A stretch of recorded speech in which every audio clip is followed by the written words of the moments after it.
Elles sont un pilier de l'économie de la Martinique. Des bananeraies qui s'étalent sur des kilomètres au nord de l'île, à l'origine d'un scandale invisible. Le chlordécone, un produit phytosanitaire ultra toxique. Pendant plus de 30 ans, ces ouvrières agricoles ont parcouru ces plantations. Elles ont répandu cette poudre sans aucune protection. Le produit, on le mettait au-dessus du pied comme ça. Dans le temps, il n'y avait pas de chaussures, il n'y avait pas de gants, il n'y avait pas de masques, il n'y avait pas ça.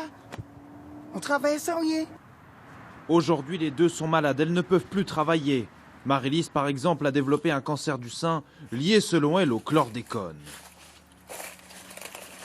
On me dit qu'il faut faire une biopsie parce qu'ils ont vu quelque chose au sein. Et voilà, ils ont fait la biopsie et après quelques mois, on m'appelle pour me dire que j'ai le cancer du sein. Il faudra me faire opérer le plus vite que possible. Est-ce que vous pensez que les deux sont liés? Je pense que oui. Les autorités, pourtant, ne reconnaissent pas de lien formel entre ces maladies et le chlordécone, un insecticide contre le charançon noir. Autorisé en 1972, sa toxicité est déjà connue, mais la France va attendre plus de 20 ans pour interdire le produit, un neurotoxique, possible cancérogène. Cet exploitant a ainsi déversé près d'1 tonne de chlordécone contre ce ravageur. Ça, c'est le charançon. Voilà, c'est le destructeur en bananerie. C'est une saloperie bête, hein, cette bête-là.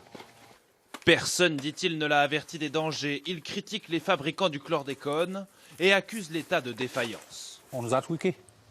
On nous a cueillonnés. Parce que normalement, un produit qui est hyper dangereux comme ça, il y a des conséquences, on devait le signaler. L'État avait une part de responsabilité puisque c'était une certaine catégorie de personnes qu'on donnait des autorisations à faire des choses. Ils connaissent qui c'est. Ils doivent prendre leurs responsabilités. Pourquoi la France a-t-elle ignoré les signaux d'alerte jusqu'en 1993 ? Une enquête, ouverte pour mise en danger d'autrui et administration de substances nuisibles, est toujours au point mort. Car les conséquences sont lourdes. La Martinique a le record du monde de cancer de la prostate. Des milliers d'hectares sont pollués pour au moins 500 ans. Et 9 habitants sur 10 ont du chlordécone dans leur organisme. Ils contaminent toute la chaîne alimentaire. Paradoxalement, les bananiers peuvent pousser sur des terres contaminées au chlordécone car la molécule, selon les scientifiques, ne monte pas dans la plante ou dans les arbres. Ces régimes de bananes qui seront consommés dans quelques jours sont donc sans risque pour la santé. Mais le chlordécone peut polluer tout le reste. La volaille, le bétail, les légumes, les fruits qui poussent près du sol et même les poissons car le chlordécone s'est infiltré dans tous les cours d'eau. Le pesticide ruisselle même jusqu'à l'océan.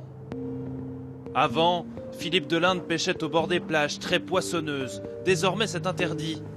Il doit poser son filet à 200 mètres au large dans l'Atlantique pour ramener ces quelques lambis et langoustes. C'est une bonne pêche aujourd'hui ou... Oh non, pas du tout. Pas du tout. Pour avoir une bonne pêche, il faut avoir au moins 10 kilos à 15 kilos pour avoir une bonne pêche. Et là, vous avez combien? Même pas 2 kilos. Il a perdu en moyenne 90% de sa pêche. Beaucoup de marins ont donc arrêté leur activité, tenté de se reconvertir. Lui survit grâce à sa maigre pension de retraite. C'était la pêche, c'est notre pêche.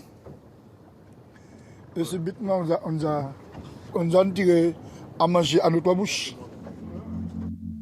Résultat, pour s'alimenter, la Martinique dépend toujours plus de l'importation. Exemple avec l'élevage, à peine 30% de la viande est produite sur place.